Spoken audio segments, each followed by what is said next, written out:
Bonjour, bonsoir à tous les amis de la radio.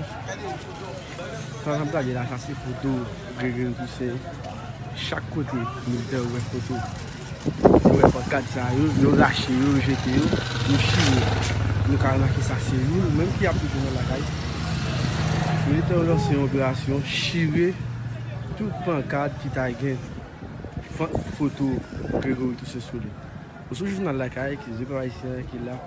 Pour informer ce qui va passer dans le pays, regardez, on partage les vidéos. Vous mettez connexion avec nous, c'est toujours ça, nous savons ces gens qui sont là pour informer ce qui va passer.